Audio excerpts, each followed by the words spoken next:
तो हम लोग स्टार्ट करते हैं। एक टॉपिक है जो हमें आज पढ़ना है। उसका नाम है, मैं एक बार नाम भी लिख देता हूँ उसका। हम लोग पढ़ना स्टार्ट कर रहे हैं, इंटरप्रिटेशन ऑफ स्टैट्यूट्स, है ना।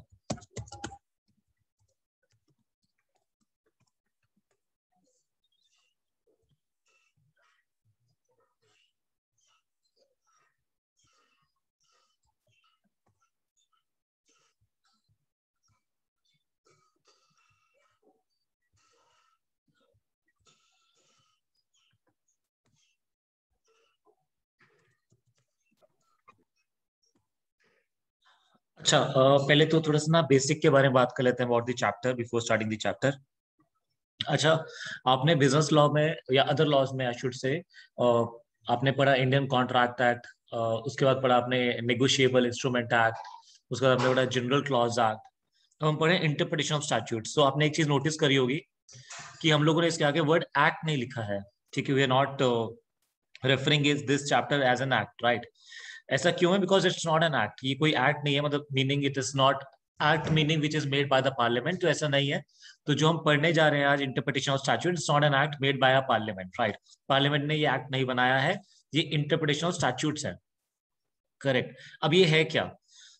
देखो, मैं ना आपको थोड़ा सा जनरल क्लॉज की तरफ भी लेके जाऊंगा, थोड़ा सा इंटरप्रिटेशन ऑफ स्टैट्यूट्स के बारे में बात करेंगे, राइट। देखो, जनरल क्लॉज एक्ट वो एक एक्ट था जो हमने पढ़ा था, एक्ट है, सॉरी, था क्यों। जनरल क्लॉज एक्ट एक एक्ट है जो हमने पढ़ा था। मीनिंग जो हमें ये बताता था कि हमें लॉ को इंटरप्रेट कैसे करना है। अगर आपको याद होगा तो उसके अंदर हमने पढ़ा था कि कैसे आपको मेजर करना है distance from a particular place. तो उसमें लिखा था कि आपको बाय रोड नहीं जाना, आपको बर्ड आई के थ्रू उसको चेक करना है। फिर उन्होंने पढ़ा था कि wherever the law specifies the word ही, it is implied it is she there. If a law specify word in the singular form, then of course plural form will also be applicable to it. फिर हमने पढ़ा था उसी के अंदर कि अगर there's a power to appoint a person, लेकिन उसी में हमने पढ़ा था कि अगर power to removal नहीं लिखा हुआ है तो उस उसी जिस बंदे ने उसको अपॉइंट करा है उसी के पास उसको रिमूव करने का पावर हो जाएगा, राइट। तो मीनिंग हम लोगों ने लॉ को इंटरप्रेट करना, समझना, कैसे पढ़ना है, ये हमने किस में पढ़ा? जनरल क्लॉज एक्ट में पढ़ा। बस जनरल क्लॉज एक्ट ने इनफैक्ट हमें ये बताया कि what is the effect of repeal. मतलब जब एक एक्ट रिपील होता है तो उसका क्या इफेक्ट होता है, क्या उसके बाद उसके रिपरकशंस, मीनिंग उसके क्या क्या उसके बाद क्या क्या उसके इफेक्ट होते हैं। मतलब रिपील ऑफ एक्ट के बाद क्या होना चाहिए, क्या समझना चाहिए, क्या नहीं समझना चाहिए, ये सब भी हमने पढ़ा। तो we read everything about the कि कैसे लॉ को इंटरप्रेट करना है, करेक्ट। तो जनरल क्लॉज एक्ट ने विच an act of course which is made bye a parliament, उसके थ्रू उसने हमें बाकी सारे एक्ट्स को पढ़ना सिखाया था। अगर आपको एक लाइन याद होगा जनरल क्लॉज एक्ट का, तो वो बोलता है कि general clause act is a law of laws. ये सारे लॉ का लॉ है। ये भी हमने पढ़ा था interpretation of statutes, sorry, general clause act के अंदर। तो जनरल क्लॉज एक्ट ने क्या बता रहे हैं आपको कि कैसे ये एक ऐसा एक्ट है जो पार्लियामेंट ने बनाया बनाया जो बताता है कि बाकी एक्ट्स को कैसे पढ़ना है। इन द सेम वे, अब हम जो पढ़ रहे हैं, अब हम पढ़ रहे हैं इंटरप्रिटेशन ऑफ स्टैट्यूट्स। मतलब इस चैप्टर के अंदर भी हमें लॉ को कैसे समझना है, कैसे पढ़ना है, हम लोग वही सीखेंगे। बट डिफरेंस क्या है?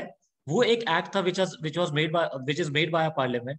अब हम जो पढ़ रहे हैं ये कुछ रूल्स हैं which are made by the supreme court of India, correct. Now अगर आप मेरे से पूछेंगे कि क्या हम लोग एक लॉ पढ़ रहे हैं, मतलब क्या एक लॉ ही हम लोग को लॉ पढ़ना सिखा रहा है? The answer is no. हम लोग क्या पढ़ रहे हैं? हम लोग रूल्स पढ़ रहे हैं। अच्छा, ये रूल्स किसने बनाए? ये रूल्स बनाए सुप्रीम कोर्ट ने बनाए। अच्छा, देखो होता क्या है, जैसे अगर आपको एक थोड़ा नॉलेज के लिए बता रहा हूँ, एक होता है क्वेश्चन ऑफ लॉ, एक होता है क्वेश्चन ऑफ फैक्ट, है ना। क्वेश्चन ऑफ फैक्ट होता है जब हम लोग सबूतों की तरफ जाके समझते हैं कि सबूत क्या थे क्या नहीं थे। जैसे आप इनकम टैक्स में आप जाओगे तो एसएससी ने चोरी करी या चोरी नहीं करी टैक्स की, वो सबूत है। तो that is a question of, कौन सा हो गया? क्वेश्चन ऑफ फैक्ट हो गया। फैक्ट इन द सेंस वो आपको बताएंगे इन रियलिटी में कि क्या सच है क्या सच नहीं है, राइट। लेकिन एक होता है question of law. Question of law कब अराइज होता है? क्वेश्चन ऑफ लॉ अराइजेज जब लॉ के अंदर ना एम्बिगुटी आती है। एम्बिगुटी मीनिंग जब लॉ के अंदर कंफ्यूजन आती है। जब लॉ जब हम लोग लॉ पढ़ते हैं, जब कोई भी एक लेमन लैंग्वेज में लॉ पढ़ता है या कोई प्रोफेशनल लॉ पढ़ता है, तो जब पढ़ रहा होता है लॉ को, तब उसको रियलाइज होता है कि इसके अंदर ऐसी बहुत सारी बातें हैं जो मुझे कंफ्यूज कर रही हैं। मतलब मुझे ही नहीं समझ में आ रहा कि यार, मुझे ऐसा लग रहा है कि लॉ ने उसको ठीक तरह से, मतलब ऑफ कोर्स लॉ मेकर्स बहुत ध्यान रखते हैं कि लॉ को इतना क्लैरिटी से बनाए कि जो पढ़े उसको समझ में आ जाए, वो बनाते हैं ऐसा। लेकिन of course every human being is not a perfect person, right? मतलब आप ये बिलीव करें कि लॉ ऐसा बन जाएगा कि उसके अंदर कोई फ्लॉ नहीं होगा, उसके अंदर कोई कमी नहीं होगी, तो ऐसा नहीं हो सकता। मतलब you can not expect kind of law to be kind of a perfect law, कभी नहीं बन सकता, करेक्ट? हाँ, they can try to make a perfect law, but perfect law नहीं बन सकता, करेक्ट? तो लॉ, जब इंसान, हम लोग लॉ पढ़ते हैं, अच्छा हम जीएसटी पर, जब जीएसटी आया, जीएसटी एक्ट 2017 आया, तो जीएसटी जब लोगों ने पढ़ना शुरू किया, समझना शुरू किया, तो लोगों को बड़ा कंफ्यूजन हो। लोगों ने बोला यार, इसमें ये चीज लिखी है तो लिखा ही नहीं, अरे इसका हम क्या करेंगे, अब ऐसे क्या करेंगे? तो मतलब जब लॉ को पढ़ने में ही हमें समझने में दिक्कत आती है, तो उसको समझने के लिए अल्टीमेटली क्या बने हुए हैं बेटा? रूल्स बने हुए हैं। मतलब देर आर सर्टेन रूल्स जो आपको बताते हैं कि आपको लॉ को समझना कैसे है, लॉ को आपको पढ़ना कैसे है। अगर लॉ में कुछ कंफ्यूजन होती है तो उस कंफ्यूजन को दूर कैसे करते हैं, उसके लिए क्या बने हुए हैं बेटा? इंटरप्रिटेशन ऑफ स्टैट्यूट्स के चैप्टर के अंदर हमने पढ़ना है। क्या बने हुए हैं बेटा? Rules of interpretation. यहां तक वो क्लियर हुआ कि हम पढ़ने क्या वाले हैं? मीनिंग हम लोग पढ़ेंगे कि लॉ को समझना कैसे है, लॉ को पढ़ना कैसे है, लॉ को अ, अगर कुछ उसके अंदर, अच्छा जैसे मैं आपको दोबारा एक एग्जांपल देता हूँ। ये तो आपने सबने पढ़ रखा होगा। जब हमने कंपनीज एक्ट शुरू किया था, कंपनीज एक्ट जो शुरू हुआ हमारा, it started with section number 3, जो स्टेट करता है कि company may be formed for a kind of a lawful purpose, may be formed. मतलब अच्छा, आप लॉ पढ़ोगे आपको लगा मे बी मीनिंग तो ऑप्शनल होता है, ये तो जनरल क्लॉज एक्ट नहीं बोला है, मे मतलब ऑप्शनल, शैल मतलब कंपल्सरी। तो आपने पढ़ा कंपनी में भी form for a lawful purpose, तो आपको ऐसा लगा कि यार ओ, ये तो मतलब हुआ, मीनिंग ये हुआ कि मैं तो अगर चाहूं तो इलीगल पर्पस के लिए भी क्या बना सकता हूँ? कंपनी बना सकता हूँ। ऐसा आप उसको पढ़ लोगे, समझ लोगे। लेकिन अब ना फिर ये लेकिन ये अगर आप ऐसे करते हो तो लॉ का ना एब्सर्डिटी है। मतलब एब्सर्डिटी मतलब बेवकूफिया हो जाएगा अगर आप इसको ऐसे समझोगे, तो एब्सर्ड है ये बिल्कुल मीनिंग, मतलब ये बिल्कुल बकवास मीनिंग है। ऐसा हो ही नहीं सकता कि you can open a company for unlawful purpose, ऐसा हो ही नहीं सकता। तो वहां पे लॉ का जो आपको मे है, तो वहां पे you don't have to read it as may, you have to read that may as what? As shall. अच्छा, आप ना मेरी बात को समझना, सुनना इसको ध्यान से। क्या आपको मे को मे की तरह समझना होता है जब आप लॉ पढ़ रहे हैं, या मे को शैल की तरह समझना होता है? मैं क्या कहने की कोशिश कर रहा हूं, आपने एक लॉ में सेंटेंस पढ़ा, a company may be formed for a lawful purpose, मैंने लॉ का सेंटेंस पढ़ा। ये पढ़ के मुझे रियलाइज हुआ, I realised by reading such law, कि यहां पर मे का अगर मैं मीनिंग, जो उसका मीनिंग है, रियल मीनिंग है, ऑप्शनल मीनिंग, अगर मैं यहां पर उसको समझता हूं ना, तो ये लॉ का जो मीनिंग आएगा वो एब्सर्ड हो जाएगा। एब्सर्ड मीनिंग बिल्कुल बकवास हो जाएगा, इरेलीवेंट हो जाएगा। तो जब भी, अच्छा अब बड़े ध्यान से, जब भी आप मे को मे पढ़ते हैं और उसका जो मीनिंग होता है लॉ का, वो एब्सर्ड होता है। कब? ध्यान से दोबारा सुनना। जब मे को आप मे समझते हो और वहां पर मे को मे समझने से जो लॉ का मीनिंग है वो एब्सर्ड होता है, तो वहां पर ही, सिर्फ सिर्फ वहां पर ही उस मे की जगह आप उसको कैसे पढ़ोगे? शैल। शैल अगर आप समझ रहे हो, मैं ये नहीं कह रहा हर जगह, मतलब whenever you are reading a law आप मे को हमेशा शैल समझो, मैं ये नहीं बोल रहा, I am never saying this thing. मैं बार बार एक चीज रिपीट कर रहा हूं। सुप्रीम कोर्ट ने बोला, उसने बोला, सुप्रीम कोर्ट ने समझाया कि देखो, जब आप लॉ पढ़ते हो और अगर आप वहां पे लॉ में जब मे वर्ड आता है और मे वर्ड को जब आप ऑप्शनल समझ के उस लाइन का मीनिंग निकालते हो, तब आपको लगेगा कि यार ये तो गड़बड़ है। अच्छा, मैं आपको एक और एग्जांपल देता हूँ, ये तो तुमने पढ़ा था तो रिलेट कर रहे हो, मैं एक नया एग्जांपल देता हूँ आपको। हमारे ना इनकम टैक्स एक्ट में, आपने ये सब चीजें अभी नहीं पढ़ी होंगी बिकॉज ये फाइनल में आएंगी चीजें। अच्छा, उसमें लिखा हुआ है जब भी इनकम टैक्स डिपार्टमेंट आपके प्रेमिसेस पे रेड मारने आएगा। रेड आपको सब सब समझते हैं, रेड वैसे वर्ड यूज नहीं होता है इनकम टैक्स में, they use the word search and seizure, but मैं एक लेमन लैंग्वेज की तरह बोल रहा हूँ कि जब भी इनकम टैक्स में कोई भी डिपार्टमेंट रेड मारने जाता है, तो लॉ कहता है कि अगर एसएससी रेड के दौरान बहुत कोऑपरेट करता है, कोऑपरेट मीनिंग जैसे आप उसके पास गए, आपने उसको बोला कि रेड, जब आप रेड मारने जाते हो तो ऑफ कोर्स आप बता दो कि मैं रेड मारने आया हूँ क्योंकि मुझे पता लगा है कि आपके पास ब्लैक मनी है। और जो एसएससी है वो इतना कोऑपरेटिव होता है, वो खुद ही आके सारा दे देता है, हाँ सर देखो ये ब्लैक मनी है, मैंने कुछ इस अलमारी में छुपा के रखा है, कुछ इस बॉक्स में डाल रखा है कैश, इधर इतनी सारी ज्वेलरी मैंने रख रखी है, इधर इतने सारे पेपर्स पड़े हैं जो कि प्रॉपर्टी है जो अननेम्ड है, मतलब मेरे नाम पर ही है बट मैंने कभी किसी को डिस्क्लोज नहीं किया। मेरी छत जो है वो जो 2000 के बंडल से बनी हुई है, पूरी पूरी छत आप तोड़ दो। और उसके बाद मैंने साथ में एक कुआं खोद रखा है, उसके अंदर ही मैंने 500 के नोट भर रखे हैं। तो मतलब वो कॉपरेट कर रहा है, वो कॉपरेट नहीं कर रहा, वो बहुत कॉपरेट कर रहा है। तो इनकम टैक्स डिपार्टमेंट कहता है कि यार इतना कॉपरेशन देखने के बाद तो आप उसको थोड़ा सा ना वो दो, 25% उसकी पेनल्टी माफ कर दो। मतलब अगर अगर इनकम टैक्स डिपार्टमेंट को अगर लगता है कि एसएससी इतना ज्यादा कोऑपरेट कर रहा है कि उनका टाइम सेव हो रहा है, सब कुछ सेव हो रहा है, तो वो कहता है उसका ना पेनल्टी आप थोड़ा सा माफ कर दो, थोड़ा सा उसको बेनिफिट दे दो कि उसने इतना साथ दिए तो आप उसको ही बेनिफिट दो। तो अच्छा, वहां पे अब क्या लिखा, उसने लिखा, लॉ ने लिखा, इनकम टैक्स डिपार्टमेंट में waive of the penalty of 25% in case the assessee cooperates at the time of the search and seizure. अच्छा, मे वर्ड लिख दिया। अच्छा, कमिश्नर में इसका मीनिंग क्या हुआ, मतलब इनकम टैक्स डिपार्टमेंट में मे का मतलब अगर आप ऑप्शन लेके चलोगे। अच्छा, अब ये जो ऑप्शनल वर्ड है ना, ये बहुत व्हाट यू, अगर यहाँ पे आप जैसे लेट्स सपोज करो इनकम टैक्स ऑफिसर जब गया तो एसएससी ने बिल्कुल एकदम कोऑपरेट किया, बहुत सारा कोऑपरेट किया, क्या उसके बाद भी डिपार्टमेंट का ऑप्शन है उसको 25% पेनल्टी का वेव ऑफ देना, या अब उसको देना ही पड़ेगा वेव ऑफ? देना ही पड़ेगा सर। हाँ देना ही पड़ेगा, नहीं तो अगर आप उसको मे को मे इंटरप्रेट करोगे तो इनकम टैक्स डिपार्टमेंट का जो कमिश्नर होगा वो कहे मुझे तो नहीं लगा इसने कॉपरेट किया, मैं तो नहीं देता इसको, देखो मे लिखा है कॉपरेट किया लेकिन फिर भी मुझे लगता है चोर है, मैं तो नहीं छोड़ने वाला इसको। कुछ ऐसे आए थे इनकम टैक्स ऑफिसर जो बिल्कुल स्ट्रिक्ट होते हैं, वो कहते हैं मैं तो नहीं छोड़ता, देखो लॉ में लिखा, मे लिखा है यहाँ पर। तो यहाँ पर आप अगर मे को मे पढ़ोगे तो फिर लॉ बनाने का फायदा ही क्या हुआ? मतलब वो तो अगर आपने पावर इनकम टैक्स डिपार्टमेंट को ही दे दी सारी उसको करने के लिए, तो फिर तो फायदा ही नहीं हुआ ना। तो यहां पर जब आपने मे को एज ऑप्शनल मीनिंग को पढ़ा तो ये लॉ एब्सर्ड हो रहा है, ये लॉ बिल्कुल सही पढ़ा जा रहा है, ये एब्सर्ड हो रहा है लॉ।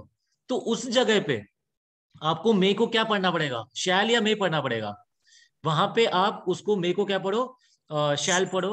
आप उसको वहां पे मे को मे इंटरप्रेट मत करो। आपको ये चीज क्लियर हुई? मतलब नॉर्मल सर्कमस्टांस में, देखो मैं आपको दोबारा समझाता हूँ, नॉर्मल सर्कमस्टांस में मे को मे पढ़ना है या मे को शैल पढ़ना है, कैसा? मे को मे पढ़ना है normal correct, circumstance. Normal circumstance में you read may as may, आप मे को शैल इंटरप्रेट मत करो, you don't read may as shall. हाँ लेकिन कब मे को शैल पढ़ना है? जब जहाँ वहां आपका पे सर्च जो हो लॉ गया। आप पढ़ रहे हैं वो एब्सर्ड मीनिंग देता है मे को ऑप्शनल पढ़ के, तो वहां पे आप मे को पढ़ो शैल। और अगर शैल वर्ड है और शैल ऐसा मीनिंग दे रहा है कि जिसको लॉजिकली नहीं है, मतलब ये तो कंपल्सरी क्यों कर रहे हैं, इसके लिए एब्सर्ड हो जाता है कंपल्सर कंपल्शन करना, तो वहां पे आप शैल को क्या पढ़ लो, आप मे पढ़ लो। करेक्ट। तो अब ये जो मैं आपको बता रहा हूं ये रूल्स ऑफ इंटरप्रिटेशन है, मीनिंग ये सुप्रीम कोर्ट ने लॉ को पढ़ना सिखाया कि भैया मे को कभी कभी मे मत पढ़ो, मे को क्या पढ़ो, शैल पढ़ो। तो रूल्स ऑफ इंटरप्रिटेशन दो तरह के होते हैं, एक होते हैं प्राइमरी, एक होते हैं सेकेंडरी। करेक्ट। अच्छा, मेरे से एक बच्चे ने पूछा सर ये प्राइमरी सेकेंडरी ऐसा क्यों बनाया सुप्रीम कोर्ट ने? देखो बहुत सिंपल सा लॉजिक है। अच्छा मुझे एक बात बताओ, प्राइमरी सेकेंडरी का मीनिंग क्या हुआ? मतलब जब भी आप लॉ को इंटरप्रेट करने करने जाओगे तो सबसे पहले आप प्राइमरी अप्लाई करोगे, सेकेंडरी रूल्स अप्लाई करोगे? Which rule you apply first? Primary. Primarily. अच्छा, अगर प्राइमरीली अप्लाई करके करने के बाद भी अगर आपको लगता है कि यार अभी भी थोड़ा सा क्लैरिटी नहीं आया, तो आप कौन से रूल्स में चले जाओ? सेकेंडरी। सेकेंडरी। तो कंसेप्ट ऑफ सुप्रीम कोर्ट बिल्कुल ठीक था, उसने बोला प्राइमरीली ये रूल्स यूज करो, अगर नहीं होता तो सेकेंडरीली वो यूज कर लो, उसके बाद नहीं होता तो सुप्रीम कोर्ट चले जाओ कि क्वेश्चन ऑफ लॉ तो वही सॉल्व करेगा। मतलब वो कहता है कि पहले आपको अगर लॉ को इंटरप्रेट करना है आप खुद ही कर लो, मेरे पास मत आओ। आप अगर आपको लगता है जैसे मे को मे पढ़ने से एब्सर्डिटी आ रही थी, तो लोग बार बार जाते सुप्रीम कोर्ट ने के पास, उसने वो सुप्रीम कोर्ट ने बोला मेरे पास मत आओ, अब आप खुद ही इसको मेरे को शैल पढ़ लो, क्योंकि उसका मीनिंग क्या है, एब्सर्ड आ रहा है, तो आपको मेरे पास आने की जरूरत नहीं, खुद ही समझ लो इसको। हाँ, लेकिन जहां पर सर्कमस्टांसेस जहां पर आप प्राइमरी रूल अप्लाई कर रहे हो, सेकेंडरी रूल अप्लाई कर रहे हो, उसके बाद भी जो मतलब उस वो करने के बाद भी अगर यू नो काइंड ऑफ नहीं हो पा रहा है, नहीं समझ में आ रहा लॉ, फिर आप किसके पास चले जाओ, सुप्रीम कोर्ट के पास चले जाओ। वैसे ऑफ कोर्स पहले आप question of law high court के पास लेके आते हो, हाई कोर्ट से अगर सॉल्व नहीं होता तो of course then it goes to the supreme court, और फिर सुप्रीम कोर्ट जो भी उसका मीनिंग देता है वो अल्टीमेटली फिर आप सबको फॉलो करना पड़ जाता है, क्योंकि उसके बाद तो कोई ऑप्शन नहीं होता हमारे पास। करेक्ट। तो हम लोग स्टार्ट करते हैं with primary rules. Correct. So let us start with, हम लोग स्टार्ट करते हैं पढ़ना कौन से रूल्स, प्राइमरी रूल्स पढ़ना शुरू करते हैं। करेक्ट। तो प्राइमरी रूल्स भी अगर आप मेरे से बात करोगे तो 6 रूल्स हैं। एग्जैक्टली कितने रूल्स हैं बेटा, मुझे साथ साथ बताओ। 6 रूल। करेक्ट। तो हम एक एक करके सारे रूल्स को पढ़ते हैं। सब बहुत सिंपल है, कोई बहुत रॉकेट साइंस नहीं है, सबसे सिंपलेस्ट चैप्टर है पूरे लॉ का।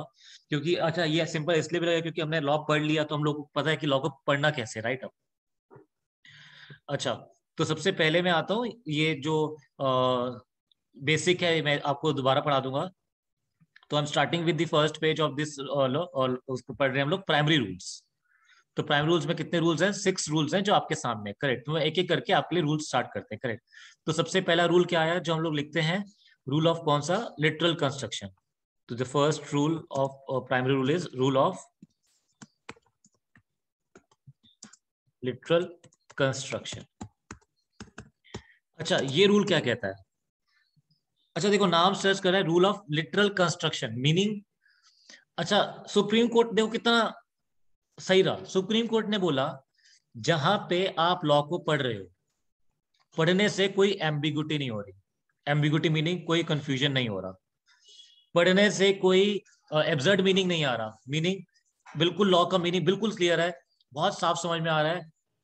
इंटेंशन ऑफ लॉ मेकर बिल्कुल क्लियर हो रही है, मतलब ये क्यों लॉ बना है सब समझ में आ रहा है। जैसे interpretation of sorry intention of law maker आप समझते हैं ना, मतलब इंटेंशन ऑफ लॉ मेकर जैसे जो उन्होंने लॉ बनाया होगा कि एसएससी कोऑपरेट करेगा तो उसको 25% वेवर दो, तो उसका इंटेंशन क्या था?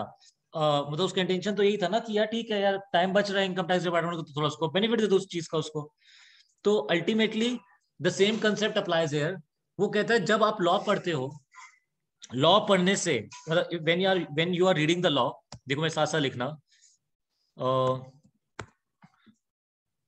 When reading the law, meaning of law is clear, बिल्कुल समझ में आ रहा है। Meaning is not creating any ambiguity। Correct, कोई एम्बिग्यूटी नहीं आ रही, लॉ क्लियर है, कोई एम्बिग्यूटी नहीं है। मीनिंग इज नॉट एब्सर्ड, कोई एब्सर्डिटी नहीं है, मतलब बिल्कुल साफ साफ समझ में आ रहा है। अच्छा, intention of law makers can be felt, बहुत इजीली आप फील कर पा रहे हो क्या इंटेंशन लॉ मेकर्स का, सब कुछ समझ में आ रहा है। अच्छा, जब ये चारों सर्कमस्टांस पूरी हो जाएंगी तो जो लॉ में लिखा है वही पढ़ लोगे आप, या कुछ एडिशनल सोचोगे आप? जो लिखा है वही पढ़ लेंगे। हाँ। अच्छा, जो लिखा है वो क्यों पढ़ लोगे? क्योंकि लॉ क्लियर है, कोई एम्बिग्यूटी नहीं है, कोई एब्सर्डिटी नहीं है, लॉ मेकर का इंटेंशन पूरा फील हो रहा है। तो उस केस में आपको एडिशनल सोचना है या एडिशनल सोचना ही नहीं है? नहीं सोचना है। नहीं सोचना, आपको जो लिखा है एग्जैक्टली वही पढ़ के आपको छोड़ देना है। रूल ऑफ कौन सा construction? Literal. What is literal? जो लिखा है बस वो पढ़ लो, खत्म करो। मतलब जब लॉ पढ़ा आपने, आपको लॉ साफ साफ समझ में आ रहा है, खत्म करो ना यार। जैसे कॉन्ट्रैक्ट एक्ट, कॉन्ट्रैक्ट एक्ट मुझे लगता है प्योरेस्ट, मतलब उसकी जो लिटरल कंस्ट्रक्शन है इज सो परफेक्ट। आप मैंने आपको कॉन्ट्रैक्ट पढ़ाया, आपने खुद कॉन्ट्रैक्ट पढ़ा होगा, क्या आपको वो लॉ जैसे कंपनीज एक्ट पढ़ते हो, आप जीएसटी पढ़ते हो, उसमें तो अभी भी मुझे ऐसा लगता है there are many एब्सर्डिटीज, many ambiguities, अभी भी मुझे लगता है बहुत कुछ है उसके अंदर। लेकिन जब मैं कॉन्ट्रैक्ट एक्ट पढ़ाता हूँ या जो आप लोग कॉन्ट्रैक्ट एक्ट पढ़ते हैं, आप देखो उसको पढ़ते समझ में आता है, आपको लगता है हाँ ठीक है, कितना साफ साफ, कितना। जैसे मैं आपको एग्जाम्पल देता हूँ, वो कहता है no consideration no contract, consideration नहीं हो कॉन्ट्रैक्ट नहीं, कितना क्लियर है यार। एक्सेप्ट इन सब सर्कमस्टांसेस में अगर कंसिडरेशन होगा तो वैलिड हो जाएगा, कितना क्लियर है यार। ये कॉन्ट्रैक्ट वैलिड होता है, ये वॉइड हो जाता है, ये वॉइडेबल है, कितना क्लियर है। पढ़ते ही आपको समझ में आ रहा है कितना क्लियर लॉ है, कोई एम्बिग्यूटी नहीं है, कोई एब्सर्डिटी नहीं है। लॉ मेकर्स जो बोलना चाहते हैं आपको अच्छे से क्लियर हो रहा है, समझ में आ रहा है, एजेंसी में ये होगा, बेलमेंट में ऐसा हो जाएगा, बेलमेंट में कंसिडरेशन नहीं हो जाएगी तब भी ठीक है। लॉ मेकर का इंटेंशन समझ में आ रहा है, ठीक है यार, अगर कंसिडरेशन रख देंगे, नहीं रखेंगे तो कल को मैंने आपको सामान दे दिया, आपने तोड़ दिया, मैं कुछ कर ही नहीं पाऊंगा। कितना साफ है, कोई उसके अंदर कमी नहीं है, कुछ नहीं है। तो जहां पर आप लॉ पढ़ते हो और आपको उस लॉ का मतलब एकदम समझ में आ रहा है, कोई कंफ्यूजन नहीं होती, कोई गलत इंटरप्रिटेशन नहीं आ रही, लॉ मेकर क्या बोलना चाहते हैं आपको सब समझ में आ रहा है, तो बस जो लिखा है वही पढ़ लोगे आप या एडिशनल दिमाग लगाओगे आप? जो लिखा है वही पढ़ लेंगे। फिर जो लिखा है वही पढ़ लेंगे। इसको क्या, इस रूल का क्या नाम दिया? इस रूल रूल का ऑफ क्या? लिटरल दूल्हा construction. Rule of literal construction. अच्छा, अब मैं आपसे पूछता हूं, आप लोग मुझे बताओ, रूल ऑफ लिटरल कंस्ट्रक्शन कब अप्लाई नहीं होगा? रूल जब ऑफ, तक लॉ क्लियर ना हो। जब लॉ क्लियर ना हो, जब लॉ पढ़ के एम्बिग्यूटी हो, जब लॉ पढ़ के एब्सर्डिटी है, जब लॉ मेकर्स का इंटेंशन क्या है वही समझ में नहीं आ रहा, तो कौन सा रूल अप्लाई नहीं करेगा? ये लिटरल कंस्ट्रक्शन अच्छा, जब ये नहीं अप्लाई करेगा तो आप कहाँ जाओगे? सेकेंडरी में। नहीं, अभी प्राइमरी पढ़ रहे हैं बेटा, प्राइमरी में तो बहुत सारे हैं ना। ओ हाँ, तो तो अभी हम प्राइमरी का तो फर्स्ट रूल पढ़ रहे हैं। अच्छा देखो, प्राइमरी का फर्स्ट रूल है, अगर सब क्लियर है तो वही पढ़ के छोड़ दो ना यार, क्यों एक्स्ट्रा दिमाग लगा रहे हो? हाँ, अगर वो नहीं समझ में आएगा तो आप क्या करो, नीचे आ जाओ। नीचे मीनिंग, जैसे 6 रूल है प्राइमरी के, 6 रूल्स हैं, तो अगर फर्स्ट रूल अप्लाई नहीं करा तो कौन से अप्लाई करो? थर्ड, सेकंड कर लो, थर्ड कर लो, फोर्थ कर लो, फिफ्थ कर लो, सिक्स कर लो, खत्म बात। आपको समझ में आ गया नहीं आ गया? आ गया। ठीक है। तो हमने रूल ऑफ लिटिल कंस्ट्रक्शन को पढ़ा, लेकिन इसके अंदर मैं आपको थोड़ी बातें और लिखवा देता हूँ। अच्छा, इसको मैक्सिम इसका जो लेटिन वर्जन है रूल ऑफ लिटिल कंस्ट्रक्शन का, उसका उसका नाम है कि एब्सोल्यूटा सेंटेंटिया एक्सपोजिटोरे नॉन इंडिजेंट। वैसे तो आपको पढ़ के समझ में आ रहा है। एब्सोल्यूटा मतलब एब्सोल्यूट सेंटेंस, सेंटेंटिया इज अ सेंटेंस, एक्सपोजिटोरे मतलब बिल्कुल क्लियर है, नॉन इंडिजेंट फिर आपको ज्यादा दिमाग लगाने की जरूरत नहीं है। तो what is the Latin version of this rule? क्या हो जाएगा? एब्सोल्यूटा सेंटेंशिया एक्सपोजिटोरे नॉन इंडिजेंट।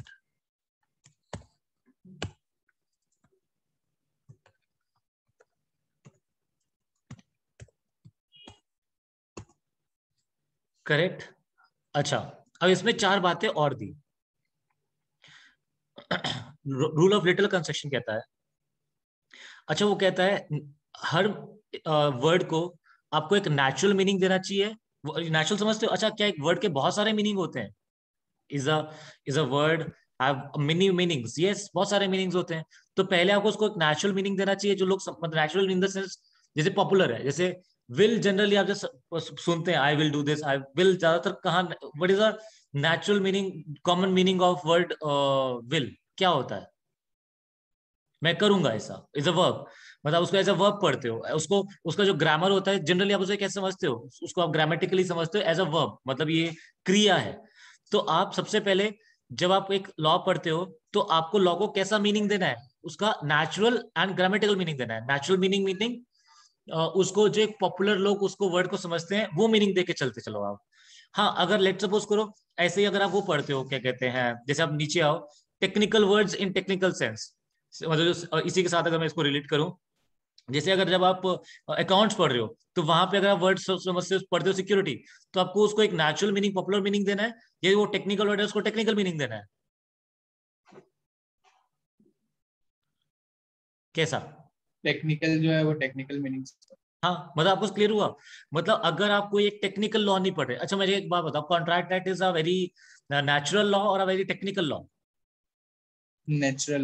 नेचुरल लॉ है, बहुत नेचुरल है, बहुत कॉमन लॉ है। तो वहां पे जो वर्ड्स होंगे, वहां पे वर्ड्स को आप कौन सा मीनिंग दोगे? कॉमन मीनिंग देके चलोगे या टेक्निकल मीनिंग देके चलोगे वर्ड्स को? Common meaning. कॉमन मीनिंग देके चलेंगे। हाँ, लेकिन जब आप जीएसटी एक्ट पढ़ोगे या कंपनीज एक्ट आप पढ़ोगे तो ये बहुत टेक्निकल लॉज हैं, ये बहुत कॉमन लॉज हैं, ये टेक्निकल लॉस है सर। टेक्निकल लॉज है। तो वहां पे टेक्निकल लॉज में आप टेक्निकल मीनिंग दोगे या फिर आप उसको नॉर्मल मीनिंग देके चलोगे? टेक्निकल मीनिंग देंगे। आपको दोनों क्लियर हो गया ना? तो मैं भी हाँ लिख दूं, सर। इसी का ही पॉइंट नंबर ए आ जाएगा दोबारा।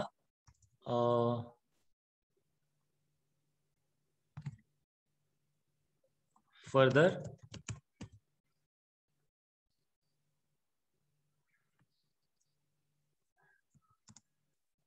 natural and grammatical meaning for common laws such as Contract Act. Meaning of the words should be constructed, should be interpreted in popular meaning. ठीक है ना, जो क्योंकि ये कॉमन लॉ है तो कॉमन लॉ में जो एक वर्ड्स आप पढ़ते हो जो कॉमनली उसका मीनिंग होता है वो आप उसको इंटरप्रेट में डाल देते हो. करेक्ट. और technical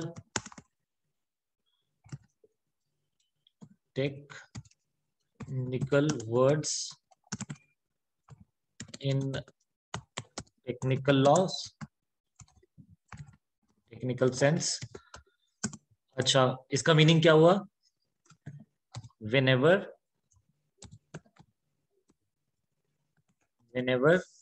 a technical law is read, that is such as GST Act or Companies Act,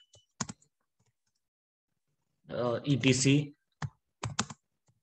then words should be interpreted in technical manner. Correct. Explanation of the rule. अच्छा, अगर लॉ ने explain कर रखा है, जैसे आपने पढ़ा, मतलब जब आपने कंपनीज एक्ट पढ़ा, जीएसटी एक्ट पढ़ा, तो उसमें कुछ वर्ड्स को डिफाइन ही कर रखा है, तो आप उसको बस वही पढ़ लोगे या फिर कुछ अलग सोचोगे? वही पढ़ेंगे सर, डिफाइन वही पढ़ेंगे.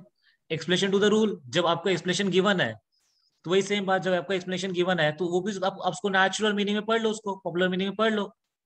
अगर उसको कुछ अलग दिया हुआ है तो अलग से पढ़ लो. आपको क्लियर हुआ ना? मतलब जो अगर if law is not explaining if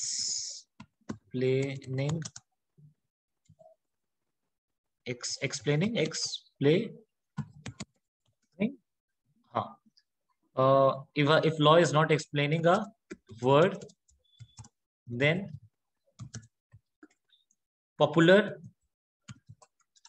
meaning is used, and if not, and if law is explaining,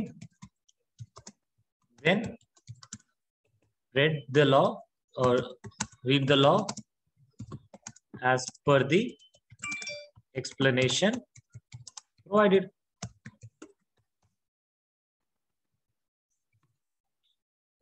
okay. और लास्ट हो जाएगा exact meaning preferred to loose meaning. Loose meaning जैसे एक वर्ड के बहुत सारे सिनोनिम्स होते हैं, कुछ तो परफेक्ट सिनोनिम्स होते हैं, कुछ इम्परफेक्ट होते हैं, प्योर इम्प्योर. तो आप पहले कौन सा, मतलब प्योर एज फॉर्म लेके चलोगे उसका मीनिंग को, या इम्प्योर मीनिंग लेके चलोगे आप? प्योर. तुम समझे ना? मतलब कुछ वर्ड्स सिनोनिम्स होते हैं जो बिल्कुल सेम होते हैं, मतलब मीनिंग बिल्कुल सेम होता है, कुछ का होता है मीनिंग सेम है लेकिन थोड़ा सा डिफरेंट हो जाता है. तो आप पहले लूज मीनिंग लेके चलोगे या एग्जैक्ट मीनिंग लेके चलोगे हमेशा? Exact meaning over loose meaning. तो whenever a law is read, the word should be given a exact meaning over hello yes.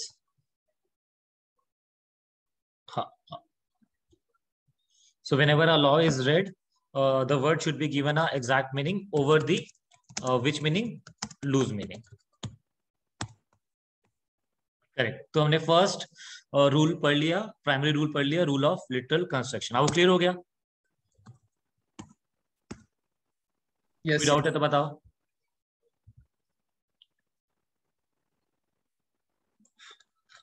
अच्छा, मैं आपसे क्वेश्चन पूछता हूँ, आप कब सेकंड रूल में जाओगे?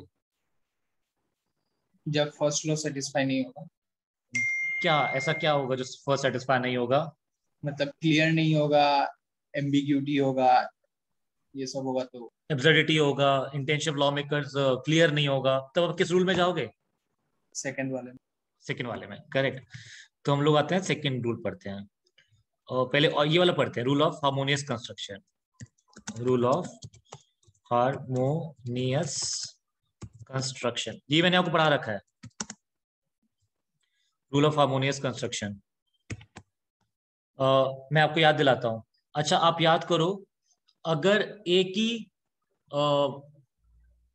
ही प्रोविजन पर दो डिफरेंट लॉज हैं हाँ सर। रिगार्डिंग, तो आपको दोनों को फॉलो करना होता है या किसी एक को फॉलो करना होता है? दोनों दोनों। को। हाँ, मतलब लॉ भी ये कहता है हार्मनी क्रिएट करो, हार्मनी मीनिंग पीस क्रिएट करो। तो अगर if a general thing is defined under, अगर एक प्रोविजन दो दो जगह लिखा गया है, एग्जांपल आपको पता ही, अगर आप बोलोगे मैं दोबारा दे दूंगा। जैसे कंपनीज एक्ट में जब आपने प्रोस्पेक्टस चैप्टर पढ़ा, तो उसमें लिखा है कि जो मिनिमम एप्लीकेशन मनी आएगा वो होता है 5% ऑफ द फेस वैल्यू। लेकिन जब सेबी पढ़ोगे, तो सेबी कहता है मिनिमम एप्लीकेशन मनी आएगा 25% ऑफ द इशू प्राइस। तो दोनों ने अलग अलग बात बोली। अच्छा, सेम चीज पे दोनों ने अलग अलग बात बोली, या अलग अलग बात पे अलग अलग बात बोली? मतलब you getting me what I am trying to say, same ही चीज पे सेम चीज। उन्होंने दोनों ने अलग अलग बात बोली। तो आपको क्या करना है, दोनों को फॉलो कर देना है या किसी एक को फॉलो कर देना है? दोनों को फॉलो करना है। दोनों को फॉलो करना है, हाँ। अच्छा, अगर दोनों फॉलो करना है, इम्प्रैक्टिकल हो जाता है, मतलब ये तो ऐसे बात है, मतलब दोनों एक दूसरे के बिल्कुल वो हो गए, एंटी हो गए, मतलब या तो ये करना या तो नहीं करना। तो फिर आप क्या कौन सा लॉ पढ़ोगे? जैसे आपको मैं एग्जांपल देता हूँ, वैसे तो कंपनीज एक्ट बहुत काफी कुछ क्लियरिटी है उसके अंदर, लेकिन जैसे आपने अकाउंट्स का सेकंड ग्रुप में बैंक पढ़ लिया अभी, हाँ सर। हाँ सर। तो बैंक में उसका बैलेंस शीट का फॉर्मेट है हाँ ना? सर। तो हाँ अच्छा, सर। क्या बैंक एक कंपनी भी है? क्या bank is a company also? Yes sir. जैसे H D F C limited है, तो एच हाँ D F C sir. Limited bank है लेकिन एक कंपनी है। तो उसको कौन सा फॉलो करना है, कंपनीज एक्ट वाला फॉलो करना है, बैंकिंग रेगुलेशन एक्ट वाला फॉलो करेगा? बैंकिंग रेगुलेशन है। अच्छा, बैंकिंग क्यों, कंपनीज एक्ट क्यों नहीं? अच्छा, वही बात, अब दोनों फॉलो करना इम्पॉसिबल है। अब दो तो बैलेंस शीट थोड़ी ना बनाओगे, वो तो कंफ्यूजन कर देगा और ज्यादा। हाँ सर। अब वो क्लियर हुआ? तो वहां पर, जहां पर देखो, बड़े ध्यान से मेरी बात को सुनना, अगर आपको एक प्रोविजन, सेम प्रोविजन दो डिफरेंट एक्ट में मिलता है, दो डिफरेंट सेक्शन में मिलता है, तो लॉ पहले कहता है हार्मनी क्रिएट करो, सब फॉलो करो। हाँ, फिर रूल ये भी बोलता है कि यार जहां पे दोनों फॉलो करना इम्पॉसिबल हो जाता है, तो वहां पे कौन सा लॉ प्रेफर करोगे आप, कौन सा ज्यादा प्रेफर करोगे समझने के लिए? तो लॉ कहता है आप प्रेफर करो स्पेसिफिक लॉ को ओवर द जनरल लॉ। जैसे banking regulation, H D F C limited के लिए which is more specific law, banking regulation act या companies act? Banking resolution banking act. Regulation act, क्योंकि वो बना ही उसके लिए है।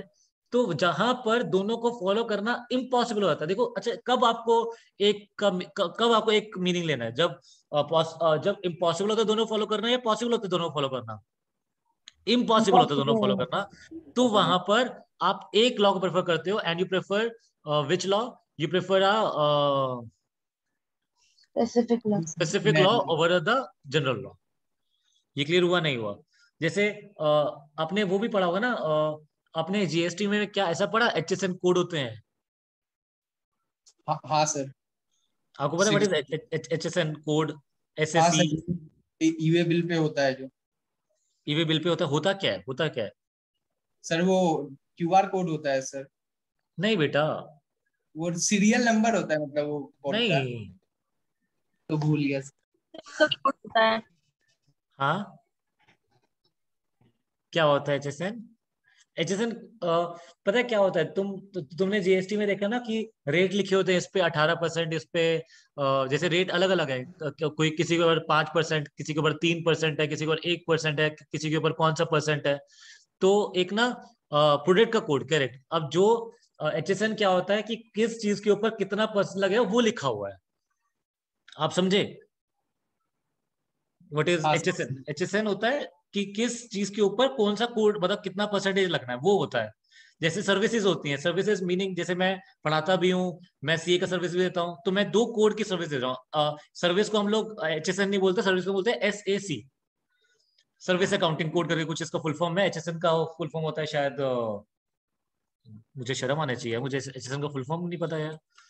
HSN harmonised Harmonized system of nomenclature. दिशा, मतलब I am feeling so embarrassed now, this is so bad for me, but okay. Harmonised, क्या बोला था? HSN harmonised Harmonized system of nomenclature. Nomenclature, correct. हाँ, तो अच्छा, इसमें क्या हुआ मैं आपको बताता हूँ। इसमें क्या हुआ, इसमें ये हुआ, अब क्या एक प्रोडक्ट 2 कैटेगरी में फॉल कर सकता है? जैसे आपको एग्जांपल देता हूँ, जैसे आपने गोल्ड वॉच बनाई। अच्छा, वो गोल्ड वॉच वॉच है या गोल्ड है? मतलब वो ज्वेलरी है या वॉच है, वो क्या है? दोनों है सर। आप समझ रहे हैं, मतलब कंफ्यूजन समझ रहे हैं क्या हुआ? हाँ सर। मतलब एक तो हो गया आपने प्रोडक्ट बना दिए, एक हो गया आपने कुछ ऐसा प्रोडक्ट बना दिया जो एक से ज्यादा कैटेगरी में क्या कर रहा है, फॉल कर रहा है। मतलब आपको लगता है ये भी हो सकता है यार, ये तो ये भी हो सकता है यार, तो वहां पे क्या करने का है? दोनों दोनों 2 बार रेट लगा देंगे? ऐसा तो हो नहीं सकता, ये तो बेकार है। तो रेट तो एक लगाए, तो कौन सा लगाएंगे? एज अ ज्वेलरी लगाएंगे या एज अ वॉच लगाएंगे? कौन सा रेट लगा दें, क्या लगता है आपको? जिसमें रेट ज्यादा है उसमें ज्यादा लगा देंगे। ज्यादा नहीं, मतलब इस लॉ ये कहते हैं जो later the better. Later the better समझते हो तुम? सर क्या बोले? Later the better, later the better meaning मतलब जो बाद में है ना उसमें डाल दो। जैसे अगर ज्वेलरी पहले है और वॉच बाद में है, और ये दोनों है तो वॉच में डाल दो। लेटर दी बेटर जो बाद में लिखा हुआ उस पर डाल दो। हायर वैल्यू वाला नहीं। देखो तुम लोग ना बिल्कुल गवर्नमेंट की तरह सोच लगे हो, हायर वैल्यू वाला लगा दो सर। जैसे गवर्नमेंट की तरह मत सोचो तुम लोग यार, लॉ मेकर की तरह सोचो। ओके, तो आपको क्लियर हुआ? यस। तो what is rule of harmonious construction, एक बार लिखूं एक बार। इफ क्या हुआ,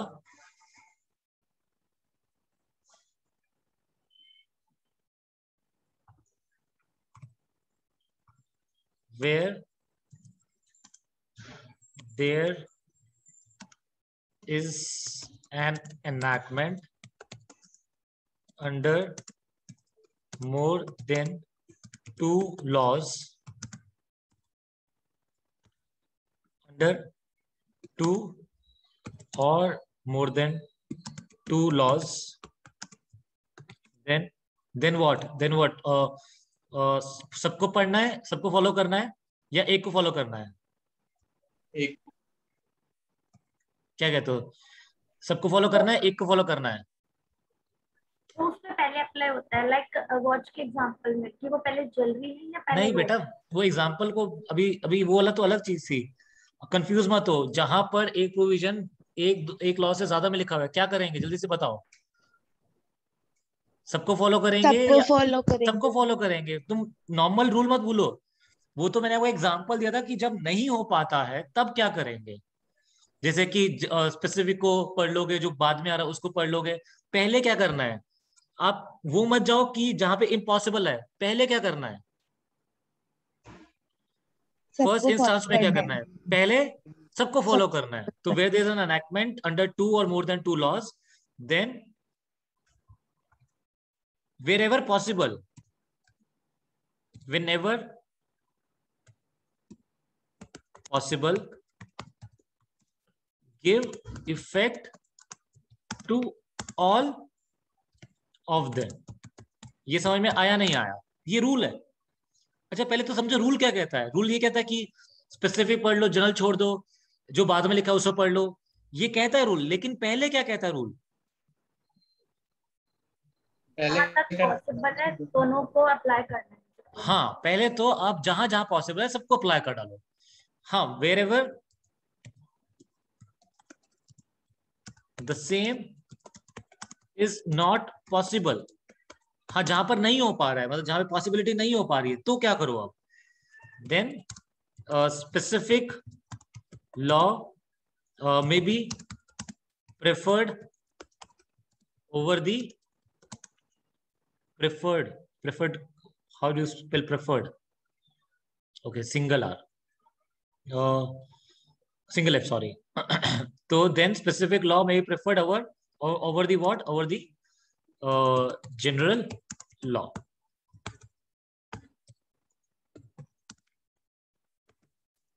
इसमें एक एग्जांपल लिख दें लॉ इस रूल का.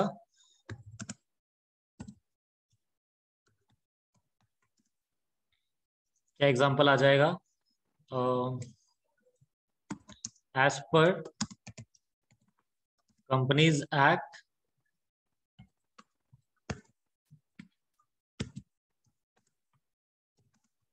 Minimum application money should be 5% of the face value, nominal value है ना. face value तो word use नहीं करता हम, is that nominal value. Whereas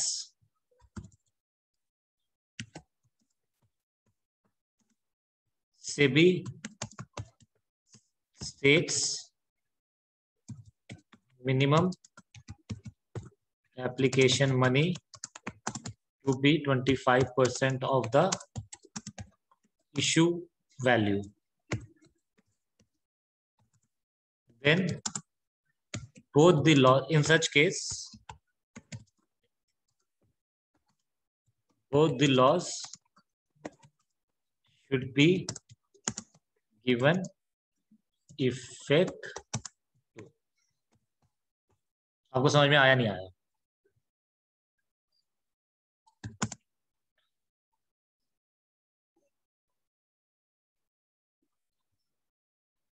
बताओ बताओ जल्दी बताओ. आगे सर. ओके, फिर पढ़ते हैं रूल ऑफ बेनिफिशियल कंस्ट्रक्शन, या फिर इसका दूसरा नाम है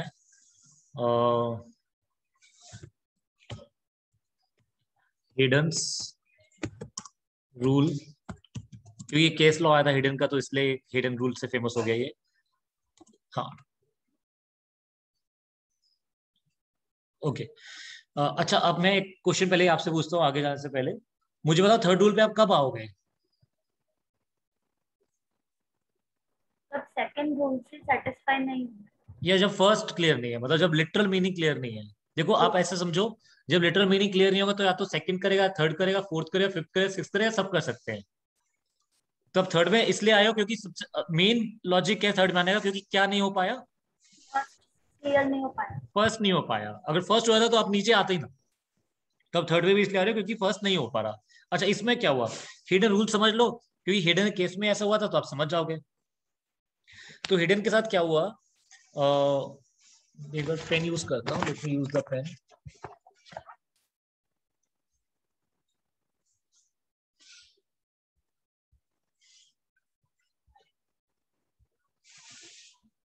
तो हिडन के साथ क्या हुआ? What happened with hidden?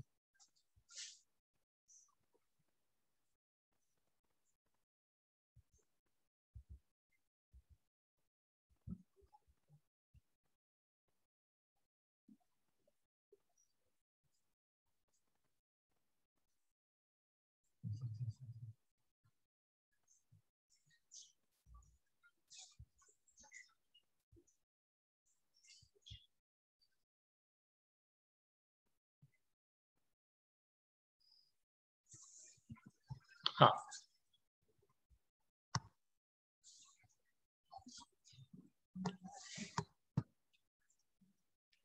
तो हिडन के साथ क्या हुआ? करेक्ट. तो हिडन का लेट सपोज करो, ये क्या है हिडन का? This is what?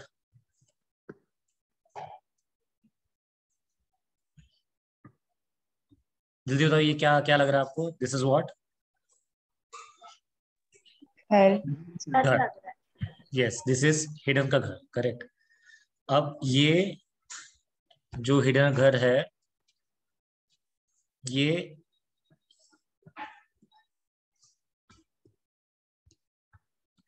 रास्ता है. करेक्ट. तो यहां पर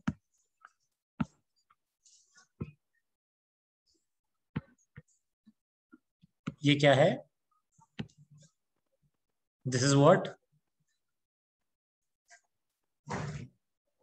रिच। नहीं, दिस इज शॉप्स, मार्केट बेटा, मार्केट। ये शॉप्स है। अच्छा, सारे यहाँ पर all are selling here what? Burger. ये भी बर्गर सेल करता है, ये भी बर्गर सेल करता है, ये भी बर्गर सेल करता है, ये भी बर्गर सेल करता है, ये बर्गर सेल करता है। ये चाउमीन सेल करता है, नहीं ये मंचूरियन सेल करता है, ये भी मंचूरियन सेल करता है, ये भी मंचूरियन सेल करता है, मंचूरियन मंचूरियन मंचूरियन। अच्छा, अच्छा मुझे एक बात बताओ, एक साथ इतनी सारी शॉप्स का होना, कंपटीशन बहुत लो है, बहुत खतरनाक वाला लेवल है? खतरनाक। बहुत खतरनाक वाला लेवल है, करेक्ट। तो ये लोग क्या करते होंगे? लेट सपोज करो हिडन जब यहाँ से गुजरता होगा तो ये लोग क्या करते होंगे? मतलब जैसे लेट सपोज करो हिडन ने सोचा मैं घर जाते जाते बर्गर खा लेता हूँ, तो क्या ये वाला शॉप वाला बंदा इसको अच्छा ये सबसे पहले प्रेफर करेगा मैं इधर कहाँ जाऊं, मैं यहाँ पे जाऊं या मैं यहाँ पे जाऊं? What do you think? अगर मैं इसको 1 2 3 4 5 6 कर देता हूँ तो ये क्या प्रेफर करेगा, मैं फर्स्ट पे जाऊं, सिक्स पे जाऊं? फर्स्ट पे। घर से बाहर आ रहा होगा तो सिक्स पे जाएगा, और बाहर से घर आ रहा होगा तो फर्स्ट पे। इतना लॉजिकल ओके मैं तो सिर्फ फर्स्ट पे चला जाता। तो क्योंकि मैं इधर से आ रहा था ना, ये रहा देखो, तो मैं, फर्स्ट पे जाएगा। अच्छा मैं फर्स्ट पे चलाऊंगा। अच्छा मैं क्यों जाऊं फर्स्ट पे? कि देखो मैं अगर यहाँ खा लूंगा तो मुझे यहाँ तक, यहाँ खाऊंगा तो सीधा घर चला जाऊंगा, तो वॉक कम होगा खाने में, है ना? यहाँ से खाऊंगा थोड़ा वॉक ज्यादा हो जाएगा। बहुत ही बकवास था ये, बट ठीक है, एग्जाम्पल है। ये क्या हुआ? हाँ, तो अच्छा अब ये वाला जो है सिक्स्थ वाला, इसको क्या हेडन को अपने पास लाना है या नहीं लाना? यस, लाना है। लाना है सर। ये क्या करेगा? What he will do? ये बोलेगा उससे अच्छे मेरे बर्गर हैं। नहीं वो तो ठीक है, वो तो बोलेगा, अच्छा बोलेगा तब ना जब वहां पे पहुंचेगा। प्राइस कम करेगा। अरे वो पहुंचेगा कैसे? हिडन पहुंचे, उसको हिडन को कैसे लेकर आए उधर वहां पे? तो ये करेगा, ये ना अपना बंदा यहाँ पे खड़ा कर देगा, अपना छोटू इधर खड़ा कर देगा। अच्छा क्यों उसने इसको ऐसे बोला कि यहाँ पे मेरा इंसान खड़ा हो जाएगा या मेरा एम्प्लॉय यहाँ पे खड़ा हो जाएगा? क्योंकि जैसे ही हेडन आएगा ना, ये क्या करेगा उसको, ये क्या करेगा, उसका एम्प्लॉय क्या करेगा सिक्स वाली शॉप का? वो उसे अपने शॉप पे ले जाएगा। है ना, उसको उसको उसको उसको हाथ पकड़ लेगा, नहीं तू मेरे साथ चल, तू मेरे साथ चलेगा, तू मेरे साथ चलेगा। और तू कहाँ पे खाएगा? तू सिक्स वाली शॉप पे खाएगा, तू फर्स्ट पे नहीं खाएगा। अच्छा जब ये सिक्स वाला ऐसे काम करेगा तो फिफ्थ वाला भी ऐसे काम करेगा? Yes sir. अच्छा फोर्थ वाला भी करेगा ऐसे काम फिर? Yes third? सर, सारे करेंगे। अच्छा ये वाले मंचूरियन वाले करेंगे, M1 M2 M3 M4 M5 M6 ये करेंगे ऐसा? सर वो तो अगर वो कस्टमर मंचूरियन के लिए आएगा तब करेंगे ना।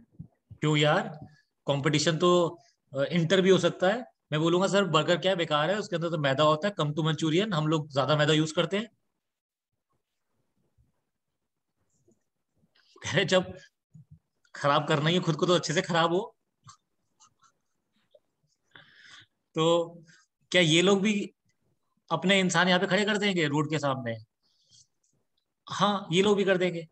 तो अच्छा मुझे बता, हेडन कभी घर पहुंच पाएगा या हेडन कभी घर ही नहीं पहुंच पाएगा अपने?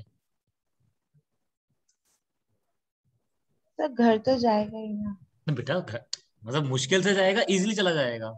मुश्किल से जाएगा। हाँ अच्छा लेट सपोज करो उसको एक दिन कुछ नहीं खाना, चुपचाप अपने घर जाना है, तो ये लोग उसको तंग करेंगे या तंग नहीं करेंगे?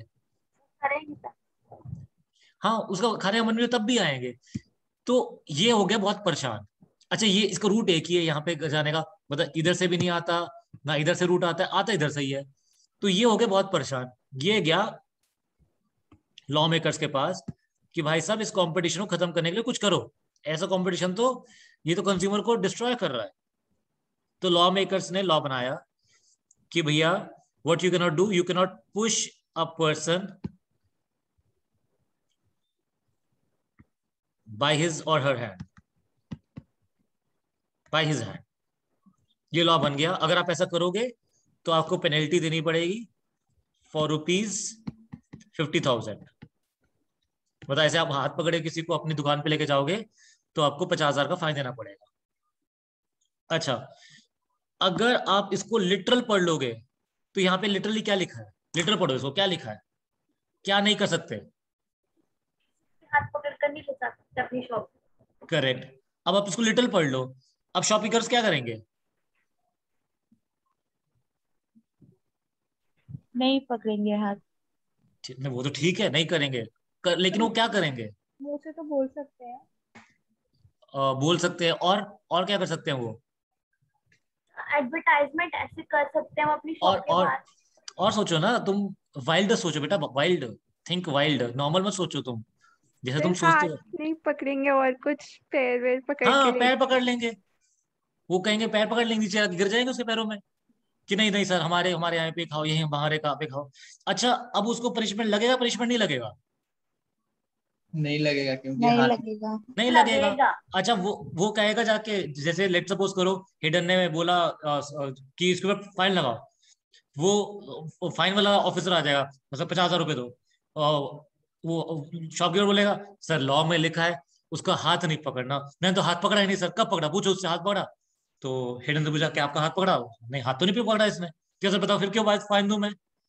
तो यहाँ पे आपको क्या लगता है, मतलब इंटेंशन ऑफ लॉ बर्बाद हो चुका है यहाँ पर, या फिर बहुत लॉजिकली अप्लाई हो रहा है यहाँ पर?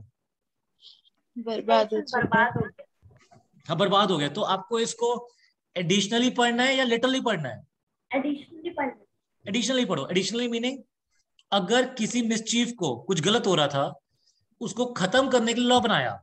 देयर वाज अ मिसचीफ, एक इंसान परेशान था, उसको खत्म करने के लिए, मिसचीफ मतलब कुछ गलत हो रहा था, उसको खत्म करने के लिए लॉ बनाया। अब वो जो लॉ लिटरल पढ़ रहे हैं तो मिसचीफ खत्म नहीं हो रही है, तो उसको लिटरल पढ़ना है या उसको बहुत ब्रॉडर पढ़ के उसको सजा देनी है? ऑर्डर पढ़ के सजा देंगे। तो वो रूल क्या कहलाता है बेटा? रूल ऑफ कौन सा?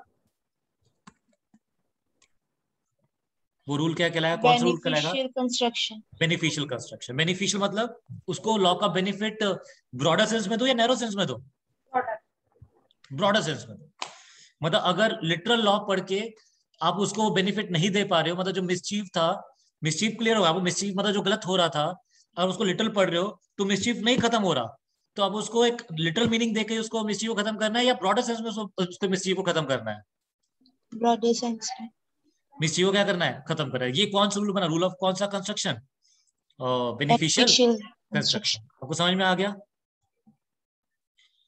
तो वो कहता है how the law will be applied, कैसे?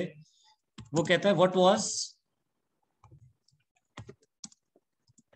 The mischief before the law. आप समझो,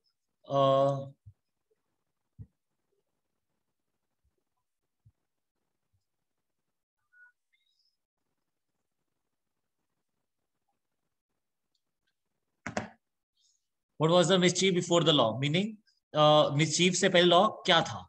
करेक्ट। उसके बाद हम पढ़ते हैं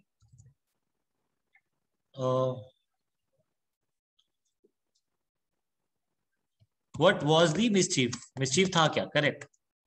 अच्छा, वो तो लिख दिया, what was the mischief before the law, law से पहले मिसचीफ क्या था, तो मैंने दोनों पॉइंट एक साथ लिख दिए।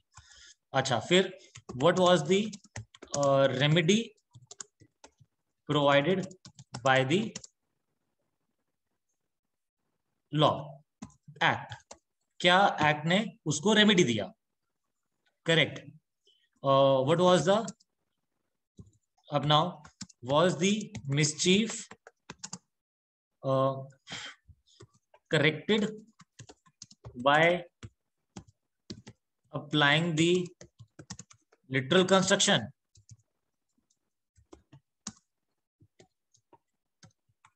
क्या मिसचीफ खत्म हो गया, करेक्ट हो गया लिटरल कंस्ट्रक्शन लगा के? इफ यस, अगर यस होता है तो लिटरली पढ़ लें या फिर लिटरली ना पढ़े? लिटरली पढ़ ले।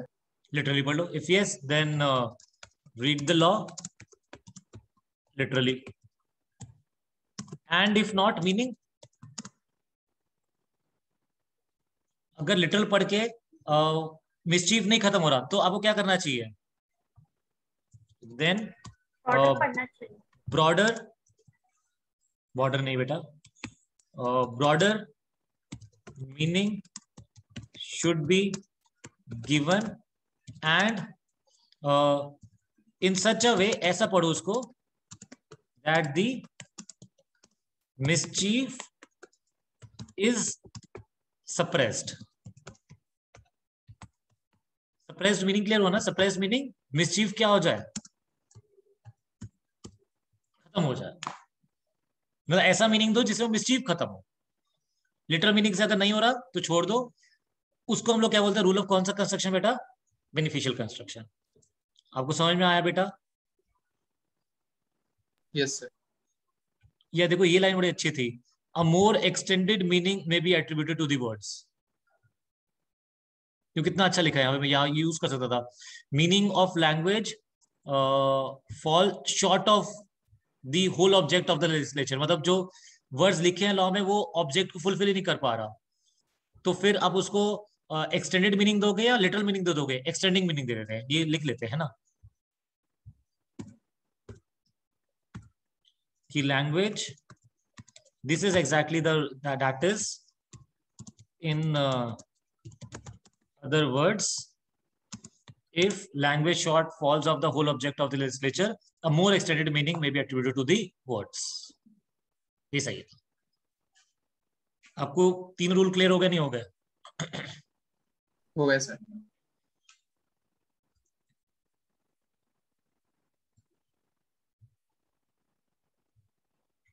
ओके,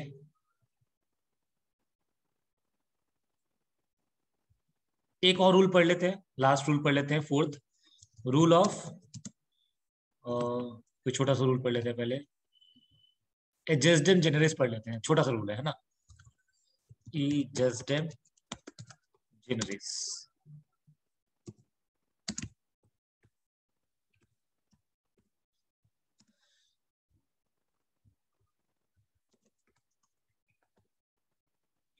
अच्छा, ये रूल क्या कहता है? अच्छा, ये रूल कहता है कि जब लॉ को आपने पढ़ा, अच्छा लॉ में वर्ड आता है एक्सेट्रा, ऐसे ईटीसी पढ़ा था ना, ईटीसी या एनी अदर, कुछ भी, मतलब ऐसे जब लॉ खत्म करना होता है, ऐसा ऐसा और कोई भी आपको रिलेटेड थिंग्स। जैसे अगर आपको याद है, मैंने आपको ये उसमें पढ़ाया था फाउंडेशन में, जब मैंने आपको पढ़ाया था वो कौन सा केस लॉ पढ़ाया था, कमलेश जाट का, अगर आपको याद आता है तो एक केस लॉ था, रूल ऑफ, उसमें कौन सा था वो, डॉक्ट्रीन था, डॉक्ट्रीन ऑफ अल्ट्रा वायर्स, नहीं सॉरी, अल्ट्रा वायर्स, जहाँ पे वो जो कॉन्ट्रैक्टर था उसमें लिखा था कि वो करेगा, वो मैन्युफैक्चर करेगा, ट्रेड करेगा, सेल करेगा, railway wagons and other related work. तो यहाँ पे अदर रिलेटेड वर्क में मतलब क्या है? कुछ भी करेगा या जो आगे लिखे उसके जैसे काम करेगा, आगे रेलवे वैगन से रिलेटेड। हाँ, आपको क्लियर हुआ ना? तो एक्सेट्रा या फिर अदर वर्क, इसको कैसे पढ़ना है आपको? इसको बिल्कुल एकदम आइसोलेशन में पढ़ना है, मतलब इसको ऐसे पढ़ना है कि इसमें कुछ भी आ जाएगा, या इसको रिलेट करना है विद दी स्टार्टिंग में जो क्या लिखा है उससे रिलेट करके इसका मीनिंग देना है, क्या करना है? जो स्टार्टिंग में लिखा है उससे रिलेट करके। हाँ, जो स्टार्टिंग में लिखा है उससे रिलेट करके इसका मीनिंग देना है। तो ये रूल कौन सा हुआ? इसको क्या बोलते हैं? रूल ऑफ कौन सा? जेनरेस, एजेस्डेम जेनरेस। ठीक है, तो ये रूल क्या कहता है? ये रूल कहता है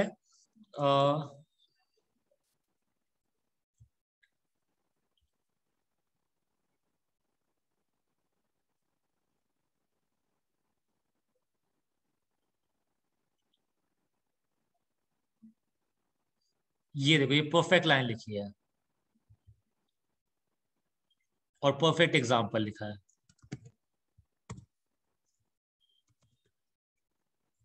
आप लिखते जाओ, मैं आपको लिए पढ़ के इसको वो कर दूंगा।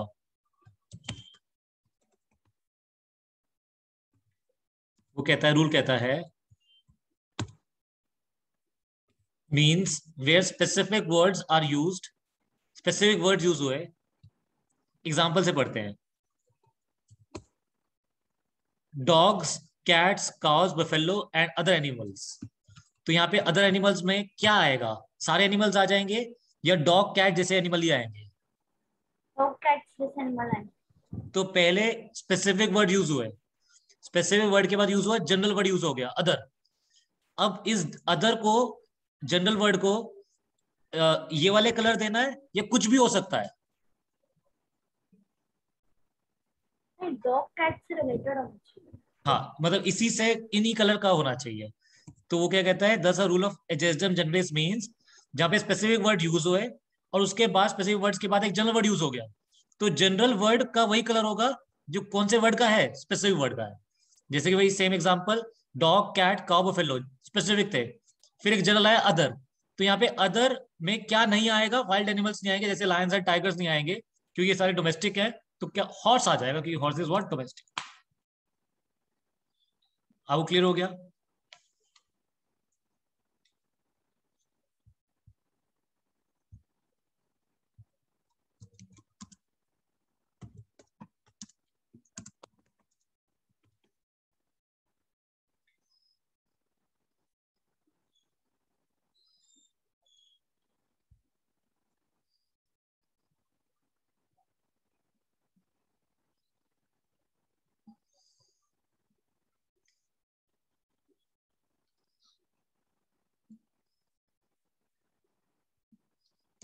लिख लिया आप लोगों ने?